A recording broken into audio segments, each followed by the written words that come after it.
Living Transplant is a podcast that takes you behind the scenes of the transplant program at Toronto General Hospital with the goal to educate, inspire, and fuel your passion about transplant. I'm your host, Candice Coghlan. Thanks for joining us for Season 4. In this episode, I sat down with Shilpa Raju, an epidemiologist who finished her degree while battling cancer. She survived the cancer, but the side effects from her treatment caused severe lung damage, resulting in her need for a double lung transplant. Shilpa spoke to me about being a young person battling illness and trying to keep a sense of normalcy and positivity through her day. Later, we're joined by Dr Mamatha Bhat, a staff hepatologist and clinical scientist at UHN's multi-organ transplant program and U of T's division of gastroenterology. She speaks to us about machine learning and AI implications for healthcare and how it is going to revolutionize the world of transplant and beyond. Please enjoy.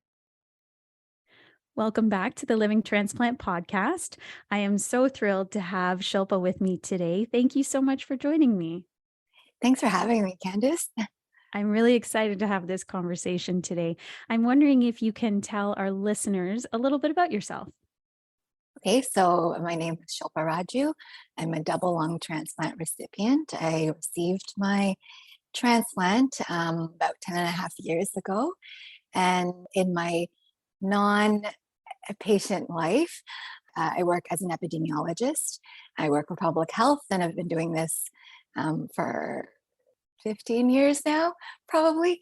Yeah, and then other than transplant and work, I love to eat, I love to travel, I love finding new things to do. I was born and raised in Toronto, and I still live here currently. Interesting. That's very cool. And so you said a little bit about this in your intro, but I'm wondering if you can bring us down that path of how you became a double lung transplant recipient. So in the last year of my undergrad, I was diagnosed with Hodgkin's lymphoma. And from a cancer standpoint, it's a pretty treatable, curable cancer. And they do see it in younger people. So it's one of those that with a pretty high remission rate. And the treatment they know to be quite successful in many patients. So I was doing chemo and radiation for the lymphoma. And unfortunately, one of the known side effects, which is the case with many, many of these sort of treatments, they cure the illness, but there may be some other unintended consequences or side effects. And so with one of the meds in the chemo regimen, one of the known side effects is pulmonary toxicity. And so with that, it started to damage my lungs quite rapidly, I think, while also treating the cancer.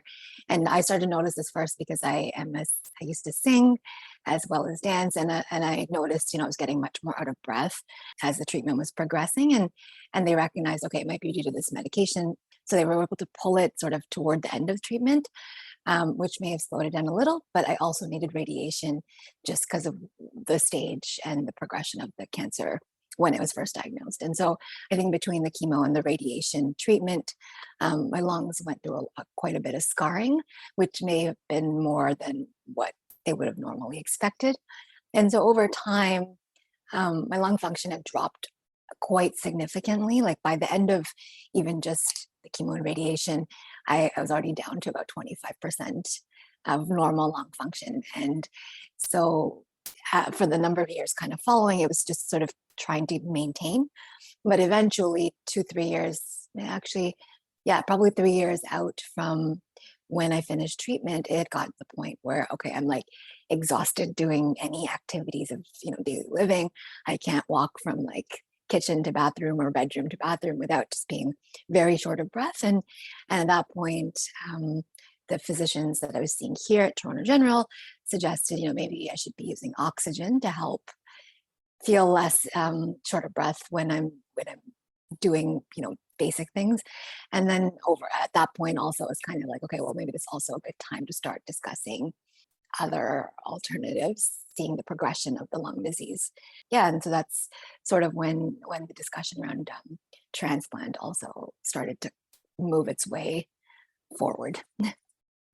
So how many years did you live with that reduced function before they talked about transplant? The conversation on oxygen, I think, started in probably around November 2010. the physician suggested, maybe get you on supplementary oxygen. And around that time also was like, okay, should we start talking about transplant? So 3 years, I guess. You sort of learn to adapt to what you have, and you don't always realize how much you're pushing beyond what's normal just to kind of keep yourself going or doing the things that are quote unquote normal. And so I think I was really pushing myself in those couple of years that followed, just saying, okay, this is the new normal. I'm going to be a little short of breath doing these things, but I can still do them. So just keep going. And I've talked to so many people who have chronic illness, chronic disease.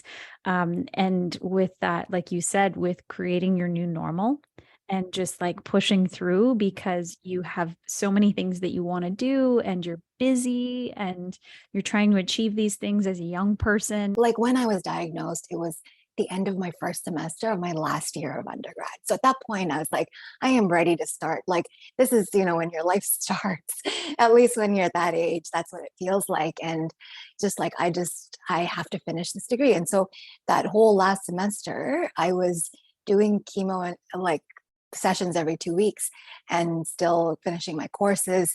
And first, I didn't even want to tell the faculty that I was going through this because I just had this perception that they would be like, okay, you should not be doing school, like you should be stopping. And I was very like, no, I'm on my schedule to like finish this thing. And I didn't tell them until I like passed out in a class and someone was like, okay, maybe this is a conversation. And, once I did have the conversation, they were very supportive and like very, like they understood my goals and were working to help me like get, to finish. And there's this need to prove yourself. I felt very much a need to prove myself, like even recognizing, I've at that point that even just the cancer treatment, it's already there's like this feeling of like, your trajectory is now, it's a little bit different than your peers. But then, there's some part of me that also thinks like some of that must have been helpful because I see that those steps that I took, maybe a little bit impulsively, maybe a little bit crazily, but those pieces helped set me up for, leading up to transplant. When I finished my degree, I was still able to work in the field that I had studied to work in. When your team discussed transplant, what did they say to you? That the timelines and how this would affect you, and were you accepting of it at the beginning?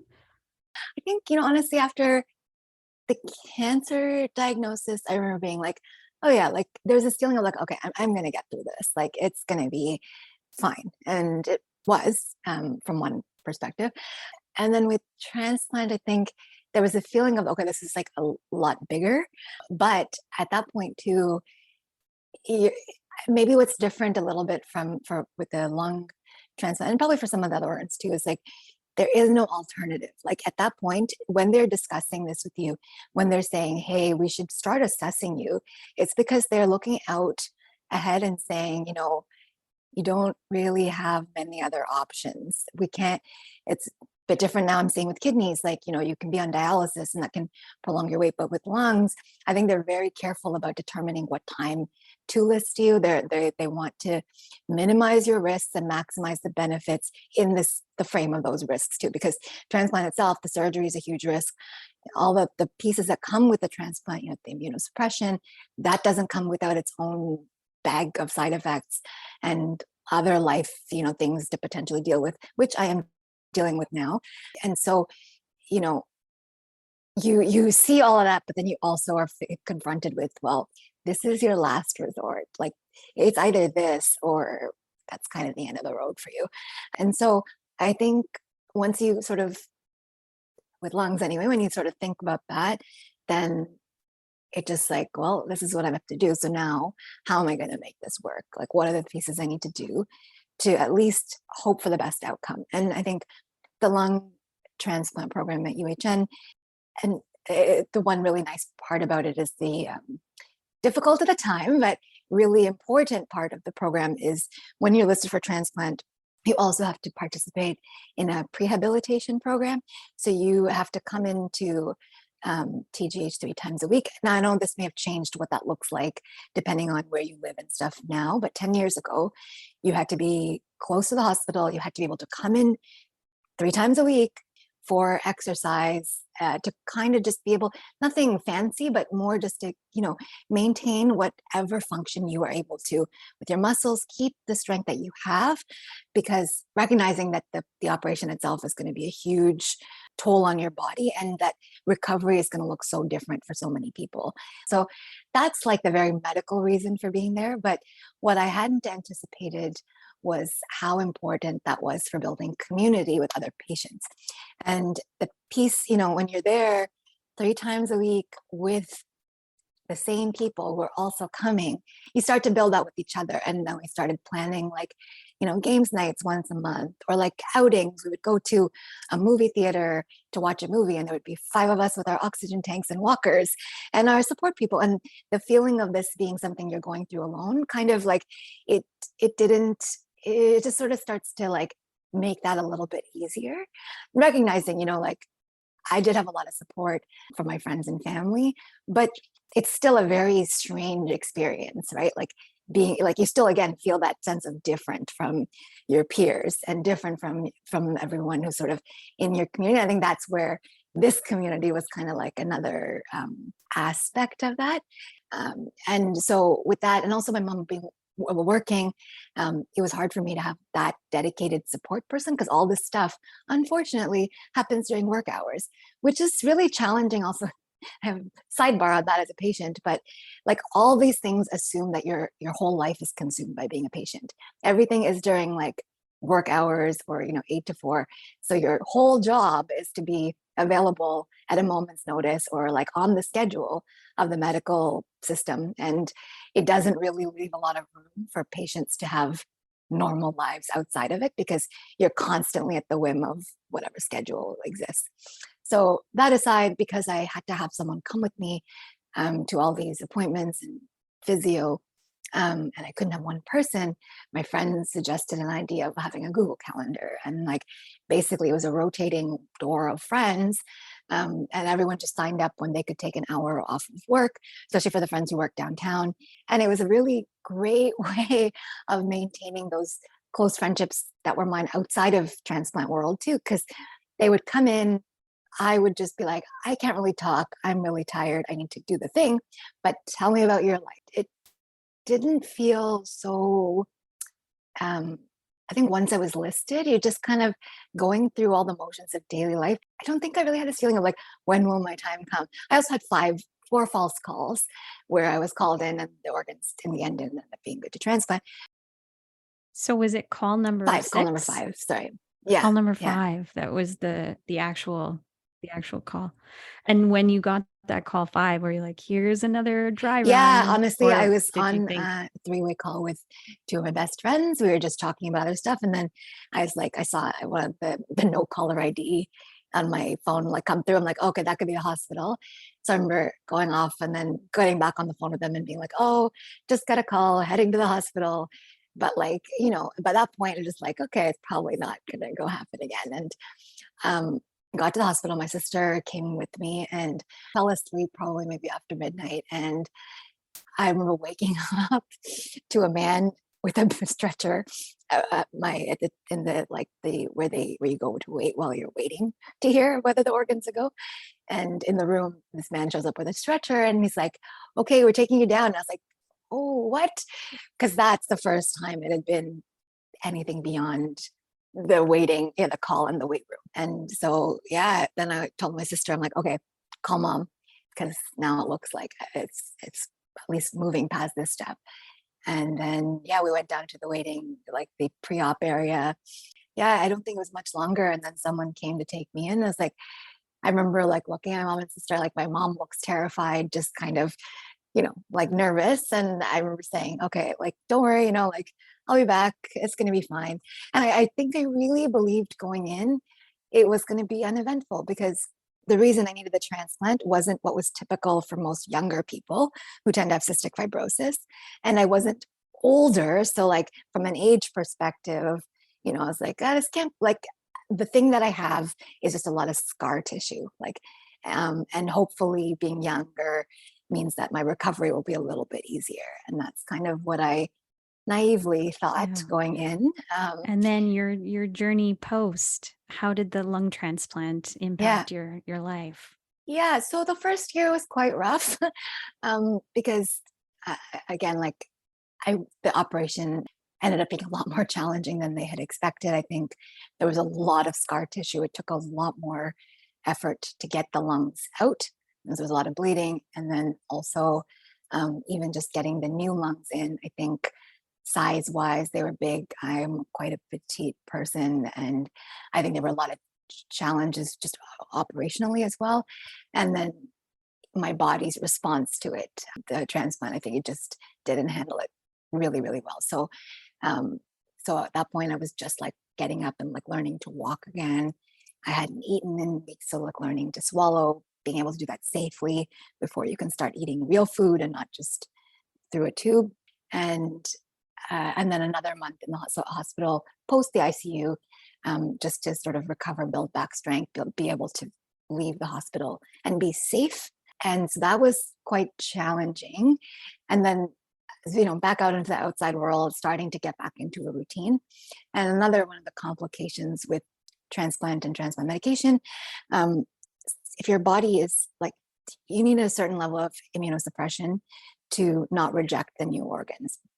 But there is a balance. If you're also over immunosuppressed, then your body's immune system doesn't work in the way that it should, also to suppress things like tumors from going out of control. And so one of the challenges I had was I ended up developing a post-transplant type of lymphoma that we're at higher risk for. And with that, as well as a few other infections, basically ended up back in the ICU for another 2 months. And again, lose the ability to speak, lose the ability to walk, lose the ability to eat, all of that again for another 2 months. And then another 2 months after that, again, recovering, learning. Like I'm reflecting back at a time thinking, I've learned to walk 3 times in my life. Most of us can't even remember the first time you learned to walk because you're so little. And so the first year was this all was in the first year.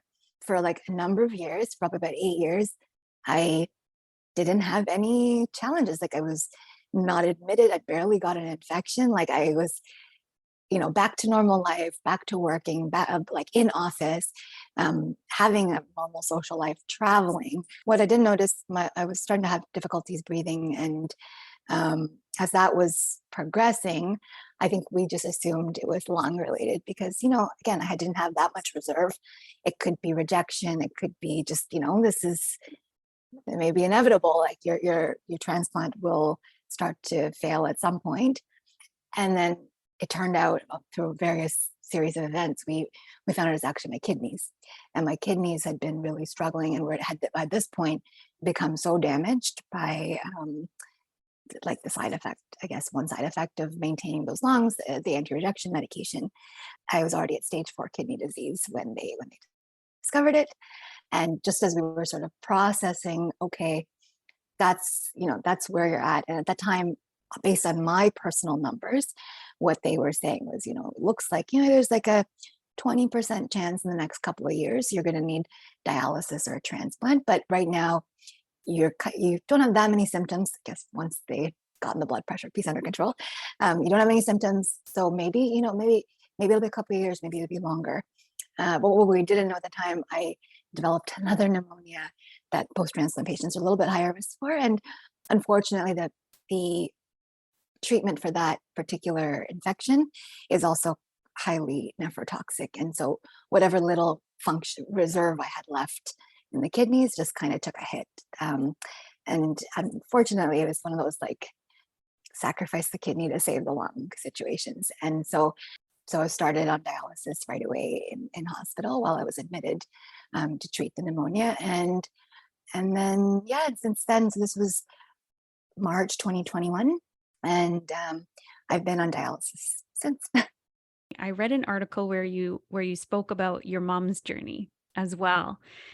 If you're comfortable, I'm wondering if you could speak a little bit about transplant in the South Asian population and what that journey was like for your mom and your family. It's funny, growing up, she always told us, when I go, donate all my organs, donate my body to science. Like this was something she very strong, like believed in. I think where the challenge came up with her was around the actual medical side of the transplant and me being that recipient and all of the challenges that would come with that. To be fair to her as well, kind of everything they did sort of warn might happen, could happen, did happen. And so she wasn't entirely baseless in her fears for what that might look like for me as a patient, as her daughter, and what that might mean for my quality of life. But I think once she also saw, I mean, again, the first year was very challenging. She was still there for it. And of course, supported me in all the ways that, my mom would. But, since then, as she saw how much more my life returned back to, normal, I keep using the word normal, but what feels like normal to most people, I think she's seen how amazing some of the things I've been able to do are. And now taking it back to the South Asian community at large, I think just like other ethnic groups, the need is there. The need for transplant is not something that discriminates based on race or ethnicity or religion. But people just might be less comfortable discussing topics like cancer, transplant, or even serious illness. Like I feel like there's sometimes a reluctance to rely on community at large for some of these things. It's kind of like, oh, this is more of a personal matter. But I've also seen, when the conversation happens, the way that communities actually rally for each other is quite remarkable. It's like I know a big thing that was a source of support for my mom when I was going through transplant and having all those complications in the ICU and in hospital. I think, her temple community, they would do maybe an extra prayer, or people just saying, we're thinking of you. I think those things also add a lot of support. That's why it's so important for recipients like myself who are visible minorities, who do come from diverse backgrounds, to share those stories, to speak about the transformative impact of organ donation and transplant on our lives. Because when people can start to see themselves, their kids, their parents in people like us, I think it starts to feel real. So I'm wondering if there's any advice you have for people who have been recently diagnosed with a chronic illness or disease, or, just are having a difficult time even in how to manage this and get through day to day, because you're such a light and a positive person to get to meet. So I'm wondering if you have any advice for those people out there. You're so kind, first of all, to say that. But on the note of kindness, be kind to yourself. Recognize there's going to be good and bad days. You just do what you can, get through it like one day at a time. I think for me, a big part of that is also learning about the condition in a way that speaks to me. So for me, knowledge was power, and like being able to understand what this looks like, and knowing how to manage that condition, I think helped maximize what I could do and how I was able to live.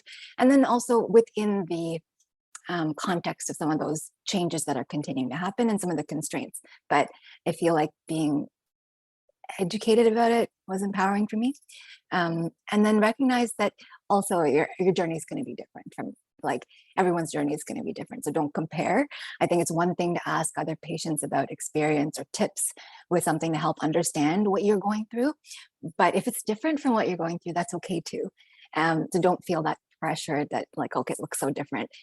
Maybe this is, maybe I'm doing something wrong. Maybe all those assumptions. Like, I think just treat your journey as your own and get the help sort of where you can to understand what this looks like, big picture. And then maybe the last thing, or another really important piece, I feel like, is support. So find out who those people are for you and lean on them when you need to, because it could be a friend, it could be a partner, it could be other patients. And then you may lean on people for different things. Like, non-patients may not understand the ins and outs of exactly what you're going through. Because, I mean, for you and I too, like, we're both pretty young. This is not normal for most young people.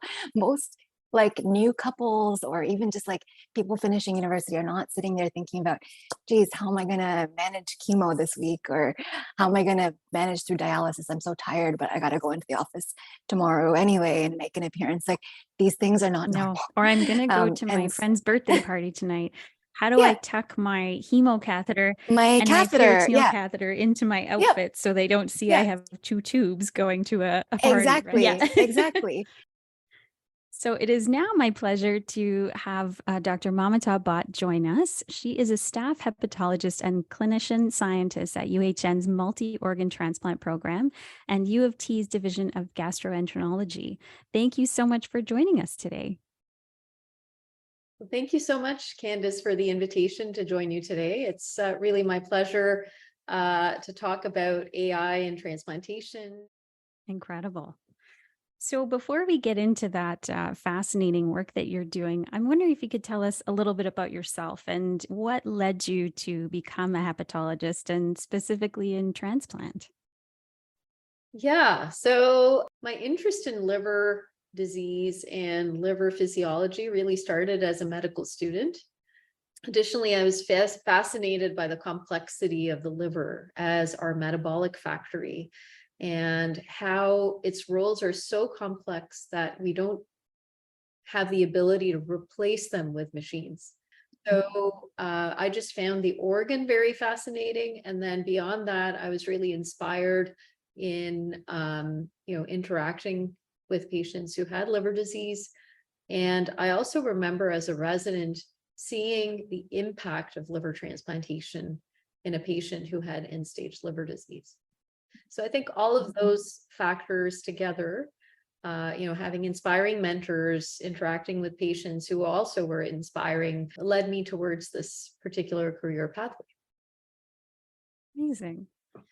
And I'm wondering if you can speak a little bit about that work that you're doing in improving long-term outcomes after liver transplant.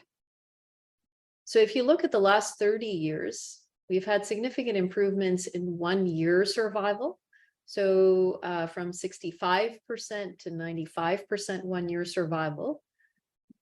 But if you look at the survival beyond a year post-transplant, that has not improved in the last 30 years. So there is a study that showed that a few years ago.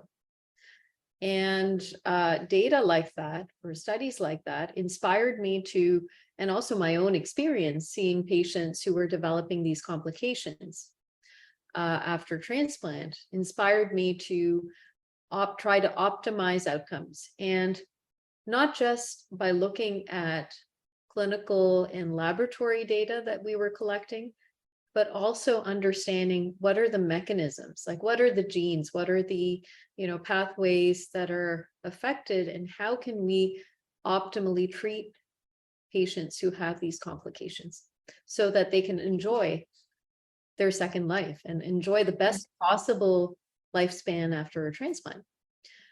So the reality is that those complications include a higher risk of cancer, higher risk of heart and kidney disease, infection, as well as graft failure. Graft failure means failure of the transplanted organ. So those are the major issues that compromise long-term survival.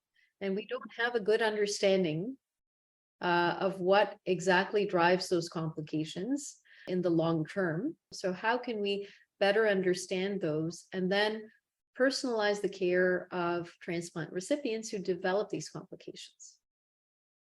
I was also thinking about what you were saying related to improving the outcomes or even just studying what it looks like, what survival looks like after a year. And I think one of the pieces you mentioned with the clinical and the, I guess like the biological things that we screen and test for. But I think another area that hopefully has more growth, and maybe you can comment on this too, going forward, is also like beyond those types of metrics, what does quality of life look like as well? Because the number of years, if you're alive 10 years and struggling with so many things in that 10 years, how does that get captured and accounted for and improved when we think about patient outcomes beyond the extent of life or the quantity of life extension? Yeah, that's an excellent point. And I think certainly helping to optimize the care of these different conditions will then enhance the quality of life. And certainly we have colleagues who study the quality of life measures. And I think, with tools of artificial intelligence, there is certainly, great potential to integrate these diverse types of data, understand how they are affecting not only quantity of life, but also quality of life. And how can we modify those, different factors that are affecting both of those aspects so that we can enhance long-term outcomes from that quality of life perspective as well. Mhm. Fantastic.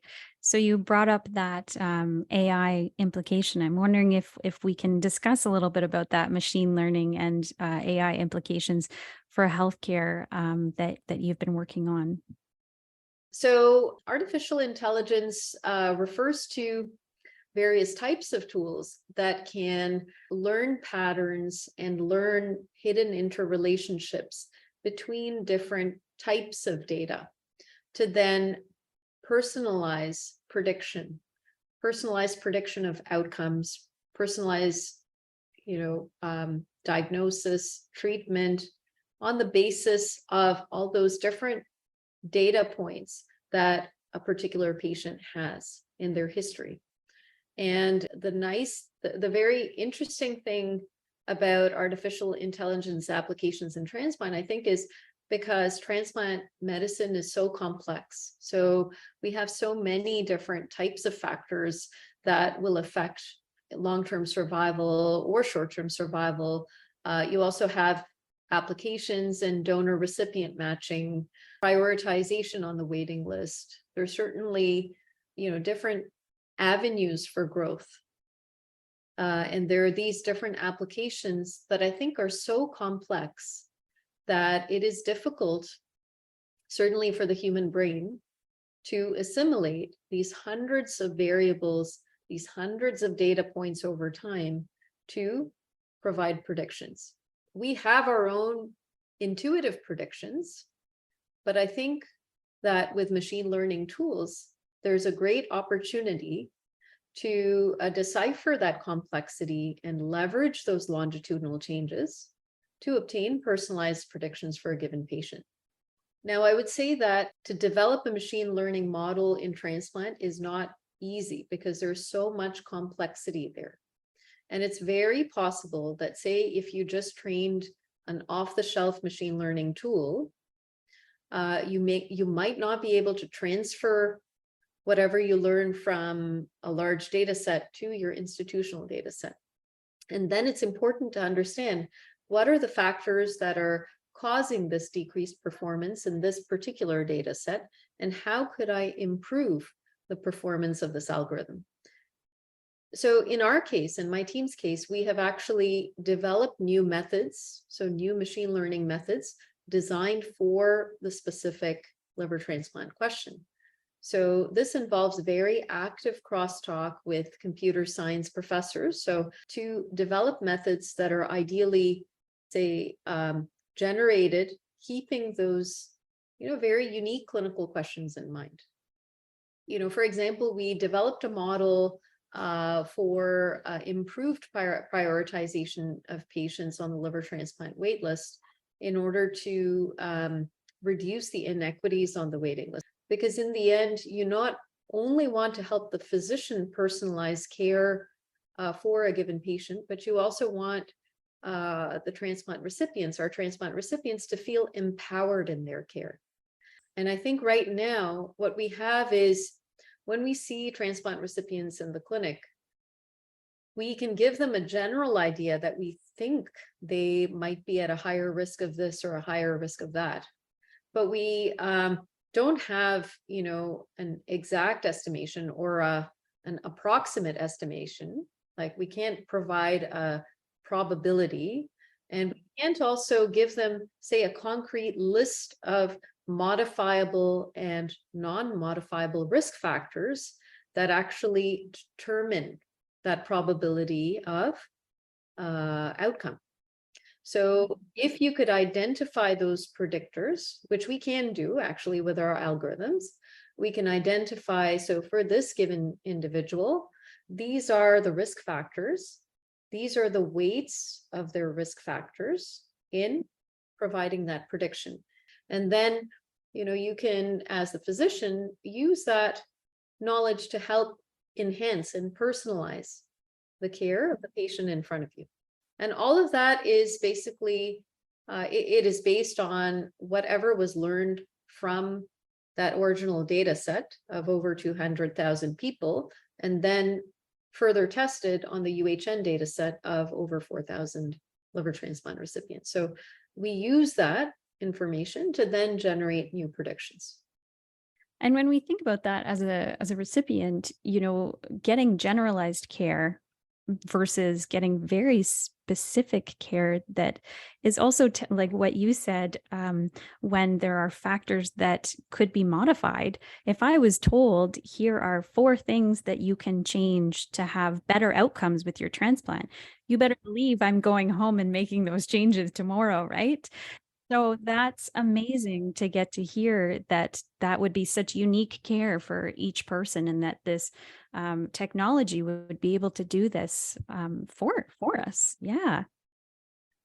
Can I add on to that actually? So I think the other thing I just wanted, the other point I wanted to make. So in transplant medicine, a lot of what we do in practice is informed by observational or retrospective studies, not really informed by prospective randomized controlled trials.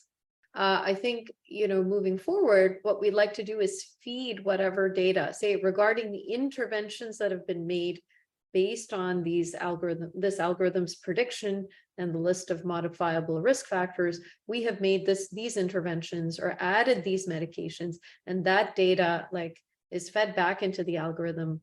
Whatever outcomes happen over time, that data is also fed back into the algorithm. So it continues to improve the performance of that algorithm. So the algorithm learns from, or it continues to learn from that additional data that keeps getting fed to it.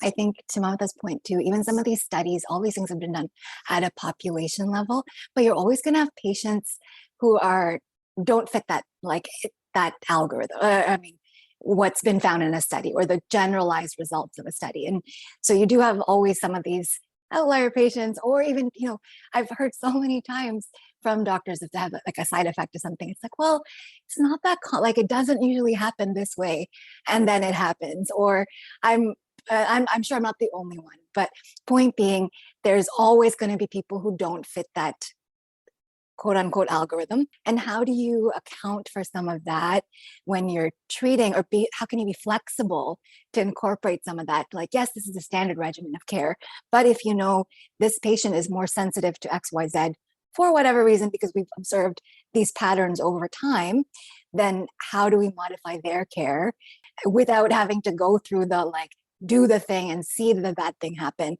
and then revisit?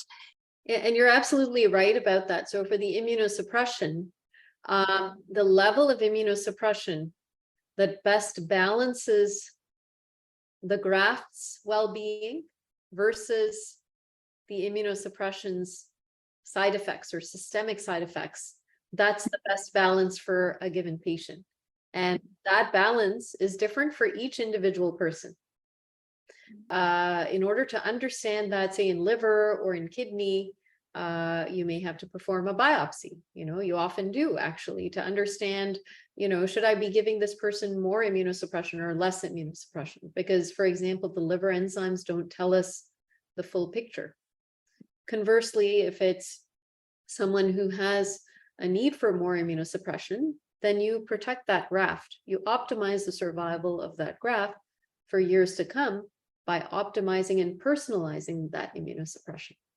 So thinking about, and you don't have to answer this, but when we talk about immunosuppressants, my brain always goes to tolerance and, what the future looks like. And Shilpa's, probably laughing at me, but, I always think, how far out are we in seeing that for certain people?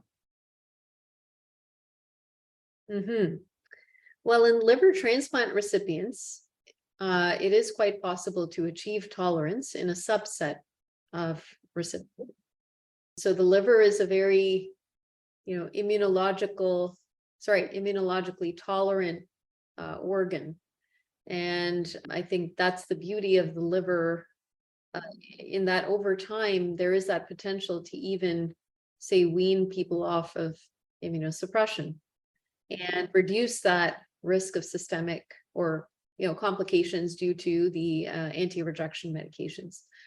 In the other organ groups, and even in liver, there have been, say, efforts to study a type of T cell called regulatory T cells. So those are cells that could induce tolerance and make the immune system react less to the organ, recognizing it as more self as opposed to foreign.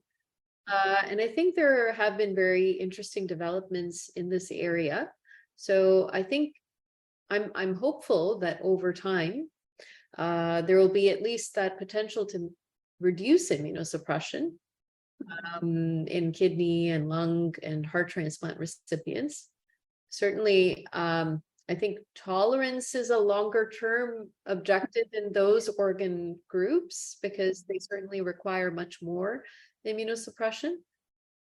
Now, I'm not an immunologist, but I know that there's a lot of excitement around this kind of therapy. And I think, we are going to see some interesting developments in the coming years, but I don't think tolerance is going to be achievable in the short term. It may be achievable in the long term with such therapies. And I think, it's that's very exciting because it would reduce that risk, all those risks that are associated with long-term exposure to immunosuppression.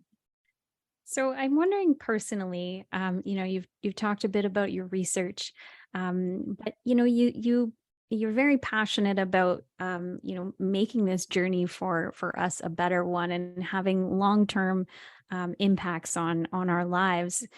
Are there cases that touch you beyond this clinical space or that, you might bring home personally because they've been so impactful to you? And, how do you deal with that? Certainly, I think in liver transplant medicine, we are constantly seeing life and death in front of us, right? So the liver, as I mentioned, there is no dialysis for individuals with end-stage liver disease. And so we try our best to keep people alive until they can get an organ offer, or hopefully they get, they have a living donor who is able to donate to them. But there are unfortunately many people who don't make it on the wait list. And I think, those, especially for me, what has struck me is especially if it's, say, a young mother, so a mother of young children particularly, and I've seen that. And that really has, upset me as a mother myself. So I've found that very upsetting. I think that really speaks to the need to improve organ donation, improve access to living donor liver transplantation, and even beyond that, improve the equity of our liver transplant prioritization and allocation system. So I'm wondering if there's anything else that you'd like to share, either about upcoming innovation or anything that we haven't asked you about today. I think, I'm very excited about the future of AI in medicine in general, and there's a lot of work happening in this space. Certainly in our day-to-day life, we've seen a lot of AI permeate our life in different respects. In healthcare, I think we've been a bit slower on the uptake, not just in the development, but also the deployment of algorithms. And I think, part of the reason is it's just very complex and you're talking about life and death, and you want to, say, be certain that an algorithm will be able to improve upon what is currently existing.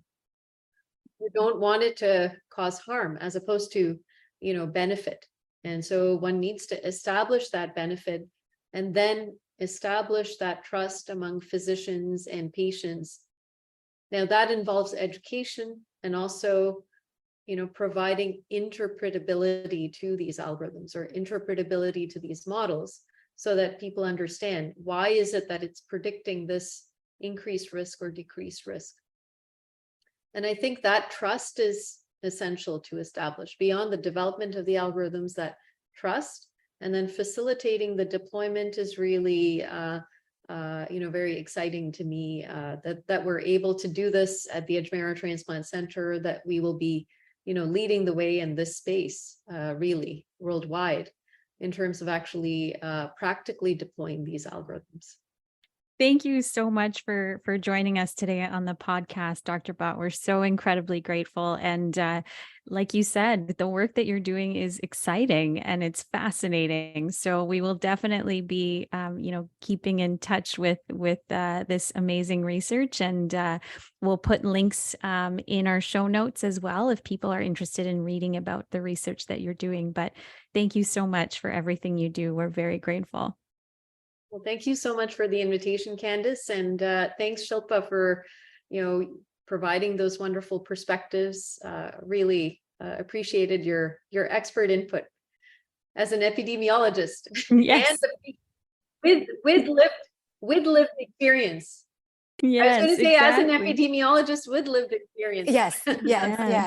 No, it's been a great conversation, and I love hearing about this work, and I'm also so hopeful in the same ways that I think you are, even as a patient.